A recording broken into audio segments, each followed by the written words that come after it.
نحمدہ ونصلی علی رسولہ الکریم اما بعد فاعوذ باللہ من الشیطان الرجیم بسم اللہ الرحمن الرحیم رب اشرح لی صدری ویسر لی امری واحلل عقدۃ من لسانی یفقہوا قولی۔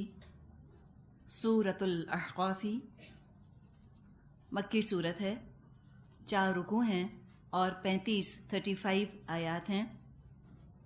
یہاں سے 26واں پارہ بھی شروع ہو رہا ہے۔ احقاف حقف کی جمع ہے، ح قاف فا حقف، مطلب ہوتا ہے ٹیلا، ہلک، اور یہ قومیات کے علاقے کا نام ہے، احقاف کا علاقہ۔ 7 صورتیں حامیم سے شروع ہوتی ہیں قرآن مجید میں۔ سورۃ الاحقاف یہ آخری صورت ہے اور یوں سمجھیں کہ جامع ترین صورت ہے۔ توحید کے مضمون پر، معاد کے مضمون پر اور رسالت کے مضمون پر۔ ایسی قوموں کا ذکر بھی اس میں موجود ہے جو آج بھی ہیں، آج بھی پائی جاتی ہیں، اور ایسی قوموں کا ذکر بھی اس میں موجود ہے جو کہ آج پائی نہیں جاتی، ایکسٹنکٹ ہو چکی ہیں، نسیم منسیہ ہو چکی ہیں۔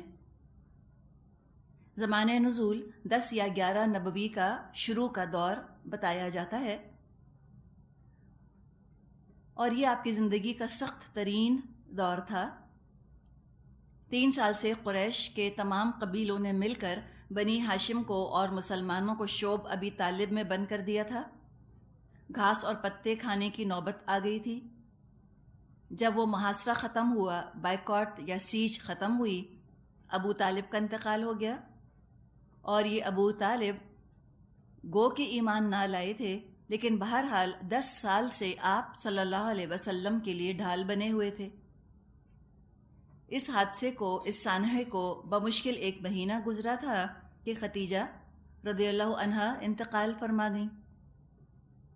اب تو قریش بہت ہی دلیر ہو گئے، بالکل ہی آپے سے باہر ہو گئے۔ ایک دن آپ بازار سے گزر رہے تھے، ایک شخص نے آپ کے سر پر مٹی پھینک دی، اور اس طرح سے آپ کو جسمانی طور پہ تکلیف پہنچانے کا، اذیت دینے کا سلسلہ دراز سے دراز ہوتا ہی جا رہا تھا۔ پھر آپ نے طائف کی وادی کا ارادہ کیا۔ آپ طائف گئے، اور وہاں جو آپ کے ساتھ سلوک ہوا وہ تو جانا پہچانا ہے۔ کبھی لوگوں کی باتوں سے تھک کر، اور جو آپ کو پتھر مارے جا رہے تھے اس سے تھک کر، کبھی آپ بیٹھتے تو 2 غنڈے آتے، آپ کے ہاتھوں میں ہاتھ ڈال کے آپ کو پھر کھڑا کر دیتے، اور پھر کہتے کہ چلو مت بیٹھو یہاں پر۔ طائف سے واپسی میں آپ کا گزر نخلا کی وادی سے ہوا۔ آپ نخلا کی وادی میں ٹھہرے۔ انہی دنوں رات کو نماز میں، اب یہ ایگزیکٹلی پتہ نہیں کہ آپ نخلا کی وادی میں کتنا ٹھہرے، ہو سکتا ہے کہ 1 رات، یا ہو سکتا ہے کچھ زیادہ، واللہ عالم۔ بہرحال وہیں پر نخلا کی وادی میں آپ نماز میں قرآن مجید تلاوت فرما رہے تھے کہ جنوں کا ایک گروہ وہاں سے گزرا، اور واپس جا کر انہوں نے اپنی قوم میں اسلام کی تبلیغ شروع کر دی۔ جس جنوں کے گروہ نے آپ صلی اللہ علیہ وسلم سے قرآن مجید سنا، پہلی دفعہ سنتے ہی ایمان لے آئے، اور ایسے مومن ہوئے، ایسے مسلم ہوئے کہ ساتھ ہی ساتھ مبلغ بھی بن گئے، اپنی قوم کی طرف پلٹے، تبلیغ شروع کر دی۔ انشاءاللہ اس کا ذکر ہم سورہ احقاف میں پڑھیں گے، آیت 29 سے 32 میں، 29 سے 32 میں۔ اور اللہ تعالیٰ نے نبی اکرم صلی اللہ علیہ وسلم کو خوشخبری سنا دی کہ انسان چاہے آپ کی دعوت سے بھاگ رہے ہوں، مگر بہت سی مخلوق ہے، مثال کے طور پہ جن ہیں، جو کہ آپ پر ایمان لا رہے ہیں۔ تھوڑی سی یہ تمہید تھی۔ اب ہم اللہ کے نام سے شروع کرتے ہیں۔ بسم اللہ الرحمن الرحیم۔ حامیم حامیم تنزیل الکتاب من اللہ العزیز الحکیم۔ اس کتاب کا نزول اللہ زبردست اور دانا کی طرف سے ہے۔ العزیز زبردست ہے، اومنی پوٹنٹ جو آتا ہے، کسی کام کے لیے کسی سے اجازت لینے کی اس کو ضرورت نہیں۔ اور یہ العزیز الحکیم، شاید سب سے زیادہ تکرار کے ساتھ ناموں کا یہ جوڑا قرآن میں آیا ہے اللہ تعالیٰ کے اسماء حسنہ میں سے۔ ما خلقنا السماوات والارض وما بینہما الا بالحق واجل مسمى، ہم نے زمین اور آسمانوں کو اور ان ساری چیزوں کو جو ان کے درمیان ہیں برحق اور ایک مدت خاص کے تعین کے ساتھ پیدا کیا ہے۔ کتنے دن کی زندگی ہے؟ بہت تھوڑی دن کی۔ کسی نے کہا ہے کہ عمر دراز مانگ کے لائے تھے 4 دن، 2 آرزو میں کٹ گئے، 2 انتظار میں۔ تو واقعی آپ دیکھیں کہ اکثر لوگوں کی زندگی کا عکس ان 2 مصروں کے اندر آ گیا۔ آدھی عمر جو ہے وہ آرزو کرنے میں گزر جاتی ہے، اور باقی عمر جو ہے وہ آرزو پوری ہونے کے انتظار میں گزر جاتی ہے۔ اللہ جو چاہتا ہے وہ تمنا پوری ہوتی ہے، اور جو نہیں اللہ کی طرف سے مقدر ہوتا تو انسان سر پٹخ لے، ساری دنیا کی دولت بھی خرچ کرنا چاہے تبھی وہ چیز اس کو حاصل نہیں ہوتی۔ بہت نکلے میرے ارماں لیکن پھر بھی کم نکلے، یہ ہر ایک کی زندگی کا حال ہے۔ تو بتا دیا گیا کہ تم خالی اسی کو زندگی مت سمجھنا، یہ تو اللہ نے حق کے ساتھ کسی پرپس کی وجہ سے، کسی مقصد کی وجہ سے دنیا بنائی ہے۔ یہ دارالجزا نہیں، یہ تمنائیں خواہشات پوری ہونے کی جگہ نہیں۔ دل چھوٹا نہ کرو، دل تنگ مت کرو یہاں کے مشکل مصائب کو دیکھ کر، ہمت رکھو، اور یہاں کی خوشیوں کو دیکھ کر آپ سے باہر مت ہو۔ یہ تو سارا بس ایک ٹیسٹنگ گراؤنڈ ہے، بس ذرا ٹیسٹ کیا جا رہا ہے، اب تو اصل زندگی تو بعد میں آئے گی۔ یہ تو عارضی ٹیمپرری ارینجمنٹ ہے، ایک وقت مقرر تک یہ ساری اللہ تعالیٰ نے بساط بسائی ہوئی ہے۔ ایک وقت آئے گا جیسے کہ خیمہ لپیٹ لیا جاتا ہے، اسی طرح یہ ساری دنیا جو ہے وہ لپیٹ لی جائے گی، آسمان لپیٹ لیے جائیں گے۔ والذین کفروا عما انذروا معرضون، مگر یہ کافر لوگ اس حقیقت سے منہ موڑے ہوئے ہیں جس سے کہ ان کو خبردار کیا جا رہا ہے۔ اب جن کو اپنے اعمال کا حساب دینا اچھا نہیں لگتا، وہ تو بالکل خوش نہیں ہوتے یہ سن کر کہ دنیا جو ہے وہ تھوڑی سی دیر کی جگہ ہے، اور جو بھی ان کو انذار کیا جاتا ہے، وارن کیا جاتا ہے، منہ موڑ لیتے ہیں، آسٹرچ ایٹیٹیوڈ، جیسے بلی کو دیکھ کر کبوتر آنکھیں بند کر لے، اس طرح کوئی بلی غائب تو نہ ہو جائے گی، اگر ریت میں کچھ سر دبا لے تو سامنے والی مشکل غائب تو نہ ہو جائے گی، تو ان کے منہ پھیر لینے سے حقیقت تبدیل تو نہ ہوگی۔ تو یہاں پر بنیادی اسلامی عقیدہ بتا دیا گیا، اللہ اور کتاب اور آخرت، اور ان سب کے بارے میں ٹھیک ٹھیک معلومات انسانوں تک پہنچانے کا ذریعہ رسول۔ ان حقائق میں سے جو کسی ایک حقیقت کا بھی انکار کرتا ہے وہی کافر ہے۔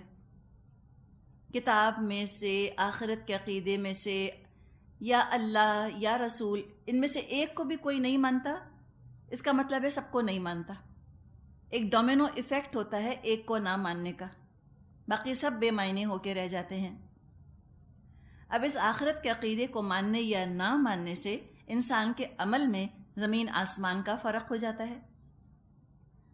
کوئی آخرت کے آنے پر جب یقین رکھتا ہے تو زندگی بہت سنجیدہ ذمہ داری بن جاتی ہے، بگ رسپانسبلٹی، سوچ سوچ کے بولتا ہے، سوچ سوچ کے عمل کرتا ہے، ہر عمل کو تولتا ہے، دنیا میں کتنا فائدہ ہوگا، آخرت میں کتنا فائدہ ہوگا۔ اگر دنیا کا فائدہ آخرت کا نقصان ہو رہا ہوتا ہے، دنیا کا فائدہ چھوڑ دیتا ہے، کہتا ہے رہنے دو۔ تو وہ تو کبھی ٹریڈ آف ایسا قبول نہیں کرتا کہ وہ فی الحال بس دنیا تو سمیٹ لے اور اس کے بعد آخرت کو داؤ پہ لگا دے، نہیں، اس کو معلوم ہے ہر عمل کا صلہ ملے گا، ہر عمل کا جواب دینا ہے۔ اور جو آخرت کے عقیدے کو نہ مانے، یا جیسے ہم نے سورۃ الجاثیہ میں پڑھا تھا، وہ کہتے ہیں کہ وما نظن الا ظنا، ہمیں گمان سا ہوتا ہے، وما نحن بمستيقنين، 100% یقین نہیں آتا ہم کو۔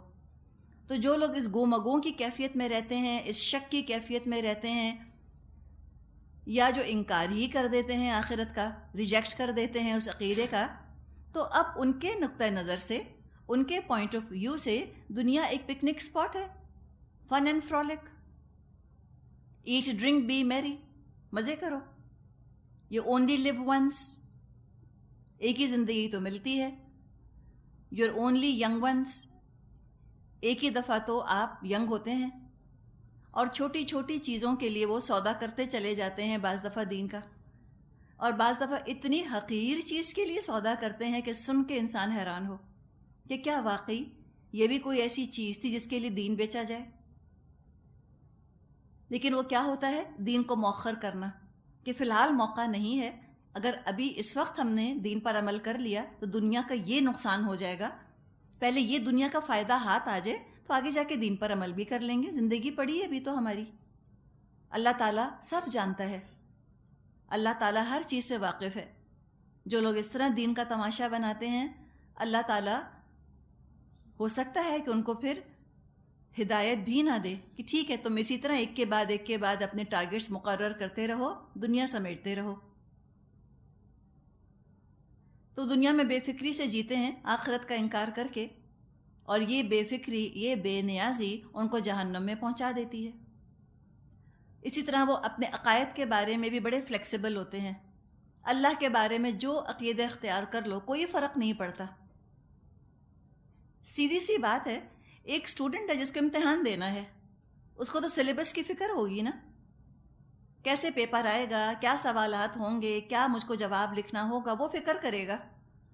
جس کو ایگزام ہی نہیں دینا وہ کہے گا کچھ بھی پڑھ لو، اخبار پڑھ لو، ناول پڑھ لو، کتاب پڑھ لو، کتاب میں سے تم چلو ٹھیک ہے پیپر کیمسٹری کا ہے تو تم انگلش کی کتاب پڑھ لو، اس کو کیا فکر ہے؟ کتنا لبرل ہوگا، کتنا فلیکسیبل ہوگا جس کو ایگزام نہیں دینا، سوچیں ذرا۔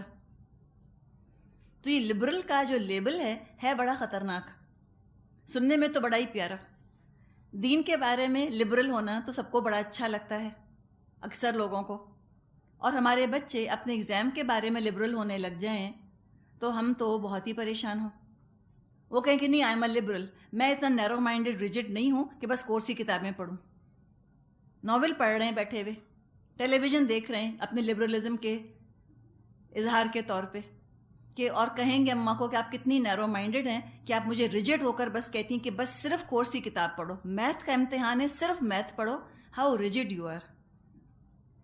تو اس پہ تو بہت حیرت ہو، لیکن آپ دیکھیں کیا دین کے بارے میں ہم یہ نہیں کرتے؟ ہم کہتے ہیں اتنا ریجڈ کیا ہونا قرآن کے اوپر، قرآن کے بارے میں اتنا rigid, don't be so rigid, be a liberal, ٹھیک ہے ذرا براڈ مائنڈیڈ ہو، ٹھیک ہے وہ بھی ٹھیک کہہ رہے ہیں، وہ بھی ٹھیک کہہ رہے ہیں۔ تو یہ وہی لوگ کر سکتے ہیں، سب کو ٹھیک وہی کہہ سکتا ہے جس کا آخرت پر کوئی ایمان نہ ہو، جس کو آخرت کی فکر ہوتی ہے وہ ریجڈ ہوئے بغیر بیچارہ رہ نہیں سکتا، یہ اس کی مجبوری ہے، کیا کرے؟ اس کو تو نیرو مائنڈڈ کہہ لیں یا اس کو جو مرضی فنڈو کہہ لیں، جو جی چاہے اس کو کہہ لیں، وہ تو لپٹ جاتا ہے، چپٹ ہی جاتا ہے وہ تو قرآن کے ساتھ۔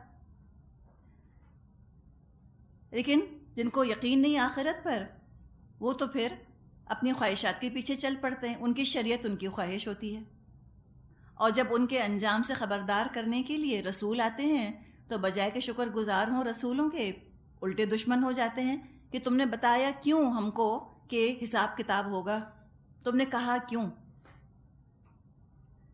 یہ ان کا ایٹیٹیوڈ ہوتا ہے۔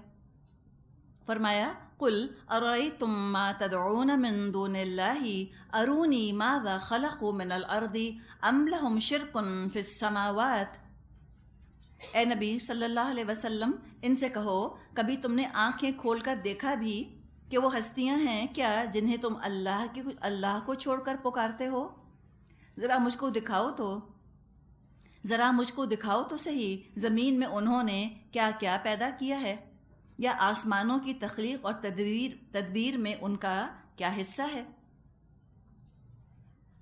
یہ ایک سوال ہے جو کہ ان سے پوچھا گیا۔ انسانوں نے جو مخلوقات کی پرستش کی، اس میں 3 ہی آپ کو کیٹیگریز ملیں گی۔ ایک تو صرف چند نام، اسماء سمیتموہا انتم وآباؤکم، چند نام ہیں تم نے رکھ لیے ہیں، تم نے اور تمہارے باپ دادا نے، کوئی وجود ہی نہیں ان ہستیوں کا۔ مثال کے طور پہ لات، منات، عزا، حبل، کیا ہیں؟ صرف نام۔ لکشمی دیوی، گنیش مہاراج، ہنومان، وینس، اپولو، یہ کیا ہیں؟ صرف نام ہیں۔ ان ناموں کی کوئی ہستیاں تو ہیں نہیں، صرف ناموں کو پوج رہے ہیں۔ اور ایک اور جس مخلوق کو پوجا گیا وہ بے روح بے عقل مخلوق، اس کو بھی پوجا گیا، مثال کے طور پہ چاند یا سورج یا پتھر یا کوئی جانور۔ پھر عاقل مخلوقات کو پوجا گیا، کسی بزرگ، کسی ولی اللہ، کسی رسول یا کسی فرشتے کو۔ تو ان سے پوچھا جا رہا ہے کہ ذرا بتاؤ تو انہوں نے کیا پیدا کیا ہے؟ کوئی نہیں کہے گا کہ لات یا حبل نے زمین آسمان بنائے، کوئی نہیں کہے گا کہ خواجہ معین الدین چشتی نے زمین آسمان بنائے۔ یہ سب مانتے ہیں کہ خالق اللہ ہے، لیکن اللہ کے ساتھ لا کر ان کو اختیار میں شریک کر دیتے ہیں۔ پوچھا گیا ایتونی بکتاب من قبل ھذا او اثارۃ من علم ان کنتم صادقین، اس سے پہلے آئی ہوئی کوئی کتاب یا علم کا کوئی بقیہ حصہ ان عقائد کے ثبوت میں تمہارے پاس ہو تو وہی لے آؤ اگر تم سچے ہو۔ ایتو کون ہے؟ کون لے آئے؟ کس سے خطاب ہے؟ مشرکین سے۔ نہیں، کس کے پاس لے آؤ؟ نبی اکرم صلی اللہ علیہ وسلم کے پاس۔ کوئی کتاب لے آؤ، من قبلی ھذا، کس سے پہلے؟ قرآن سے پہلے۔ او اثارۃ من علم، یا علم کا کوئی آثار لے آؤ۔ تو کس چیز کا ثبوت مانگا جا رہا ہے؟ ان کے شرک کی دلیل مانگی جا رہی ہے کہ ما تدعون من دون اللہ، تم جن کو پکارتے ہو اللہ کو چھوڑ کے، ام لہم شرکن فی السماوات، کیا ان کا کوئی حصہ بھی ہے آسمانوں میں یا زمین میں کوئی مخلوق انہوں نے بنائی ہے؟ اس کا ثبوت جو ہے وہ مانگا جا رہا ہے کہ تمہارے دیوی دیوتا نے کیا بنایا، ذرا ثبوت تو لاؤ۔ یہ کیا ہے؟ یہ ہے اس کا کانٹیکسٹ، یہ ہے سیاق و سباق۔ اب کیا یہاں مسلمانوں سے خطاب ہے کہ قرآن کے علاوہ کوئی حدیث کی کتاب ذرا لے کر تو آؤ؟ کیا یہ مطلب ہے؟ لیکن اس کو منکر حدیث کوٹ کرتے ہیں، اسی لیے آپ کو بتایا۔ آیت میں سے وہ اتنا حصہ لے لیتے ہیں ایتونی سے، ایتونی بکتاب من قبل ھذا او اثارۃ من علم ان کنتم صادقین، یہ لوگوں کے سامنے کوٹ کرتے ہیں، پوری آیت تھوڑی کریں گے، آیت کا بھی اتنا سا حصہ۔ اور وہ کہتے ہیں دیکھو خود قرآن میں لکھا ہے کہ قرآن کے علاوہ کوئی اگر حدیثی کتاب ہے تو لے کر آؤ۔ تو یہ بخاری کہاں سے آ گئی؟ یہ مسلم کہاں سے آ گئی؟ اور پھر چونکہ اخلاق سے گرے گا ضرور انسان جب غلط عقیدہ رکھے گا، تو مذاق اڑانے کا انداز ہی ہوتا ہے۔ وہ کہتے ہیں صحیح بخاری تو کیا غلط بخاری بھی ہوتی ہے؟ صحیح مسلم تو کیا غلط مسلم بھی کوئی چیز ہوتی ہے؟ یہ صحیح بخاری کیا ہے؟ اصطلاح ہے۔ انشاءاللہ علوم الحدیث کا موقع ملا تو ہم بات کریں گے۔ یہ صحیح جب کسی حدیث کو کہا جاتا ہے تو یہ ایک ٹرمینالوجی ہے، یہ نہیں کریکٹ اور رانگ کی طرح نہیں آ رہی یہ چیز۔ تو یہ کچھ جہالت اور ساتھ میں کچھ عداوت نبی اکرم صلی اللہ علیہ وسلم سے اور کچھ تکبر، جب یہ تین چیزیں مل جاتی ہیں تو بڑا ہی ڈیڈلی کمبینیشن ہے۔ اور یہ اس سے عام لوگوں کی لا علمی سے فائدہ اٹھایا جاتا ہے۔ عام لوگ کہتے ہیں ہاں دیکھو لکھا تو ہے قرآن میں کہ تم لاؤ کوئی کتاب اس کے علاوہ، تو وہ کہتے ہیں کتاب کا مطلب ہے حدیثی کتابیں، تو وہ دلیل کہتے ہیں کہ خود قرآن کہہ رہا ہے کہ قرآن کے علاوہ کوئی حدیثی کتاب وغیرہ کچھ نہیں، سب غلط باتیں، اور عام لوگ بیچارے اس جھانسے میں ان کے آ جاتے ہیں۔ جو عقل مند ہوتا ہے، جو قرآن کو جاننے والا ہوتا ہے، وہ ایسے دھوکے میں نہیں آتا۔ تو یہ بازار جو آج لگا ہے علم کا، اس میں نقلی دکاندار بھی ہیں۔ ہم پڑھتے ہیں نا کہ نقالوں سے ہوشیار رہیے، تو ہمیں بھی نقالوں سے ہوشیار رہنے کی ضرورت ہے۔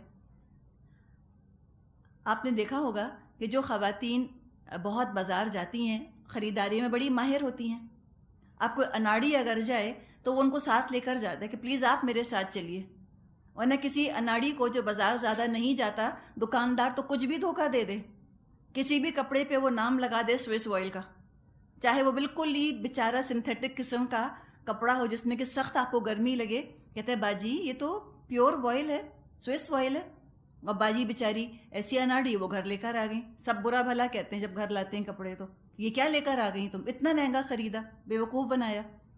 تو اب پھر وہ کہتے ہیں چلو ہم کسی کو ساتھ لے کر جائیں گے. اور آپ دیکھیں کچھ خواتین کا دکاندار کپڑا رکھتا ہے، ٹچ کر کے کہتی ہیں جنون نہیں ہے.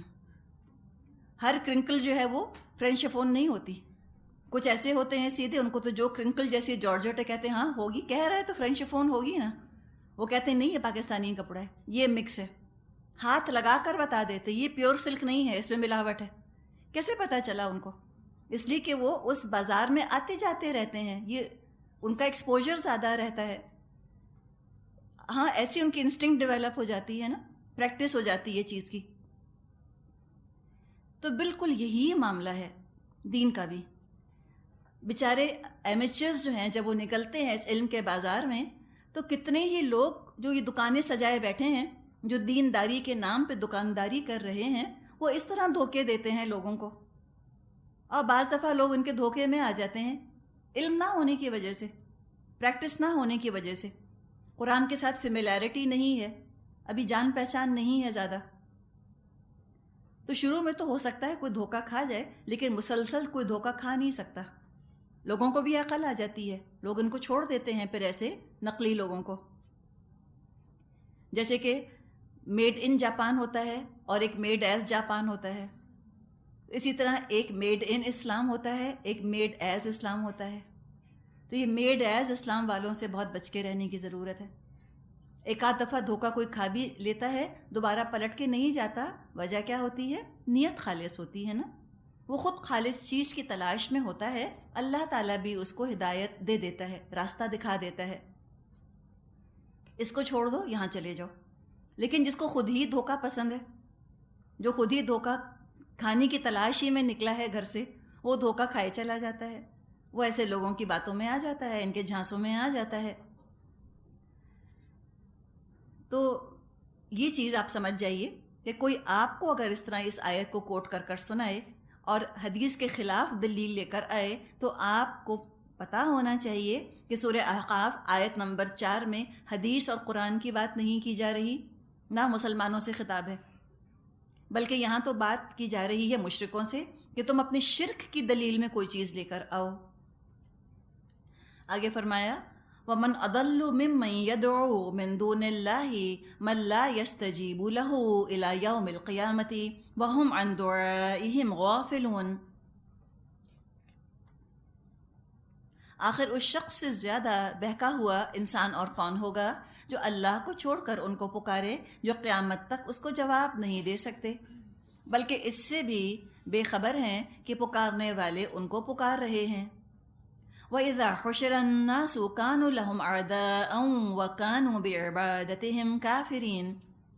اور جب تمام انسان جمع کیے جائیں گے، اس وقت وہ اپنے پکارنے والوں کے دشمن اور ان کی عبادت کے منکر ہوں گے. یہ تو حقیقت ہے کہ جن کو یہ پکارتے ہیں، جیسے 3 کیٹیگریز کا بھی ہم نے ذکر کیا، اس میں جو صرف نام ہی نام ہے، ان کا تو سننا نہ سننا کیا سوال پیدا ہوتا ہے، جب وجود ہی نہیں تو سنیں گے کیا. اسی طرح بے روح بے عقل مخلوق یہ کیا سن سکتی ہے؟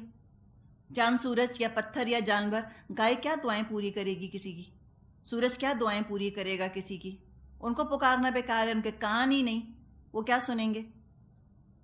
پھر جو عاقل مخلوق ہے، یعنی کوئی بزرگ، کوئی ولی اللہ، یا جب تک رسول آتے تھے وہ، یا فرشتے، تو ان کے بارے میں معاملہ یہ ہے کہ جب تک ان میں سے کوئی زندہ ہے، انسانوں کا معاملہ اگر ہم لیں، رسول یا ولی اللہ یا کوئی بزرگ یا کوئی نیک انسان یا کوئی عام انسان، بے شک نیک بھی نہ ہو، عام انسان، جب تک کوئی شخص زندہ ہے اس سے دعا مانگنے کو کہا جا سکتا ہے کہ بھائی ہمارے لیے بھی تم اللہ سے دعا کرنا. اور اس کی دلیل سنت سے بھی ہم کو ملتی ہے. عمر رضی اللہ عنہ ایک دفعہ عمرے کے لیے یا شاید حج کے لیے جب جا رہے تھے، تو نبی اکرم صلی اللہ علیہ وسلم نے ان سے کہا کہ بھائی ہمارے لیے بھی دعا کرنا. تو وہ فرماتے ہیں کہ نبی اکرم صلی اللہ علیہ وسلم کا بھائی کہنا مجھے ہر چیز سے زیادہ محبوب ہے. تو یہ تو ہم کو سنت ملتی ہے. اوروں سے دعا کے لیے کہا جا سکتا ہے. خود بھی دعا کرے اپنے لیے انسان, اوروں سے بھی کہہ دے, کوئی حرج نہیں. لیکن ایک انسان جو زمین کی پیٹھ سے وہ زمین کے پیٹ میں چلا گیا, مر گیا, مردہ ہو گیا, اس کی صلاحیت سننے کی چلی گئی, اس کی روح قبض ہو گئی, جان نکل گئی اس کے اندر سے, نہ وہ سن سکتا ہے, نہ بول سکتا ہے, نہ دیکھ سکتا ہے. اب اس سے دعا مانگنے کو نہیں کہا جا سکتا, اس لیے کہ مر گیا. مردے سے کچھ بھی کہتے رہیے وہ جواب نہیں دے سکتا. اور یہ روز مرہ کا مشاہدہ ہے انسان کا. ہم مردہ جسم دیکھتے ہیں, کوئی جا کر ان سے پوچھے کہ بتاؤ چابیاں کہاں رکھی ہیں, وہ جواب دیتے ہیں مردے؟ وہ تو نہیں بولتے. تو جب اتنے بے بس ہوتے ہیں ہماری نظروں کے سامنے, وہ خود کو نہلا نہیں سکتے, خود کو وہ کفن نہیں پہنا سکتے. ساری زندگی انسان اپنے آپ کو صاف کرتا ہے, اپنے کپڑے خود بدلتا ہے. مردہ کتنا بے بس ہوتا ہے کہ وہ اپنے نہ کپڑے بدل سکتا ہے, وہ نہ اپنے آپ کو کروٹ دلا سکتا ہے, نہ وہ چل کر خود قبر میں لیٹ سکتا ہے, لوگ اٹھا کر لے کر جاتے ہیں. تو جو اب ہماری نظروں کے سامنے اتنا بے بس ہوتا ہے, آخر قبر میں جاتے اتنا طاقتور کیسے ہو جاتا ہے؟ اور دلیل بات پھر وہی ہے. بات کیا ہے؟ ایتونی بکتابن, لاؤ کوئی تم دلیل لاؤ تم کیسے ہوتا ہے. اور دلیل آتی ہے صرف قرآن اور سنت سے. اگر تو نبی اکرم صلی اللہ علیہ وسلم نے ہم کو بتا دیا ہوتا کہ ہاں مردے سنتے ہیں تو مردوں سے دعا کرو, ہم کیوں نہ کرتے؟ ہم تو ضرور دعا کرتے. جہاں ہم ان کی مغفرت کے لیے دعا کرتے ہیں, ہم کیا ان سے اپنی دعا کے لیے نہ کہہ سکتے؟ لیکن سنت نے ہم کو بتایا کہ تم ان سے دعا کے لیے مت کہو, تم ان کے لیے دعا کرو, تم ان کے بخشش کی دعا کرو, تم ان کی مدد کرو. تو لہٰذا ان سے دعائیں مانگی نہیں جا سکتی. اب کسی تک بات پہنچانے کا, کسی مردے تک بات پہنچانے کا ایک ذریعہ ہے, وہ ہے اللہ کی مرضی. اللہ جس کو چاہے گا سنوا دے گا, جس کو چاہے گا نہیں سنوائے گا. یہ سمع موتا جس کو کہا جاتا ہے, مردوں کا سننا, یہ ایک مختلف فی مسئلہ ہے. یعنی علماء کا اختلاف ہے تھوڑا سا کہ مردہ سنتا ہے یا نہیں سنتا. بات اتنی ہے, اللہ جس کو چاہتا ہے سنوا دیتا ہے, اللہ جس کو نہیں سنوانا چاہتا نہیں سنوا سکتا. نبی اکرم صلی اللہ علیہ وسلم سے بھی کہہ دیا گیا کہ انک لا تسمع الموتا, آپ مردوں کو نہیں سنوا سکتے اپنی مرضی سے, اللہ ہی چاہے گا تو سنوا دے گا. اور یہ بات متفق ہے سب کے درمیان کہ مردوں سے دعا نہیں مانگی جا سکتی. وہ سنتے ہیں یا نہیں سنتے ہمیں مطلب نہیں. جب وہ ہماری دعا قبول نہیں کر سکتے, ہمیں دعا ان سے مانگنے کی اجازت نہیں, تو پھر ہم یہ کام کریں گے نہیں. اب اگر مثال کے طور پہ جو دنیا سے چلے گئے, چلیں رسولوں میں سے اگر ہم عیسیٰ علیہ السلام کی مثال لیں. عیسیٰ علیہ السلام زندگی بھر لوگوں کو اللہ سے جوڑنے کی کوشش کرتے رہے, اور تمام اولیاء کرام نے یہی کام کیا. چاہے عبداللہ شاہ غازی ہوں, چاہے معین الدین چشتی رحمۃ اللہ علیہ ہوں, چاہے علی حجویری ہوں رحمۃ اللہ علیہ, ان سب نے ہمیشہ لوگوں کو اللہ سے جوڑنے کی کوشش کی, اللہ سے دعا مانگنی سکھائی. یہی کام عیسیٰ علیہ السلام نے کیا. اب اگر عیسیٰ علیہ السلام کو یہ اطلاع ملے کہ لوگ تو آپ کو الٹا خدا بنائے بیٹھے ہیں, یا خواجہ معین الدین چشتی کو خبر ملے کہ لوگ تو آپ کو پکار رہے ہیں دعا میں, یا یہاں پر عبداللہ شاہ غازی رحمۃ اللہ علیہ کو پتہ چلے کہ لوگ تو آپ کی قبروں پہ سجدے کر رہے ہیں آ کر, تو وہ خوش ہوں گے؟ وہ تو ذرا خوش نہ ہوں گے, ان کو تو انتہائی تکلیف پہنچے گی. اور اللہ تعالیٰ اپنے نیک بندوں کی روحوں کو ہرگز اذیت پہنچانا پسند نہیں فرماتا.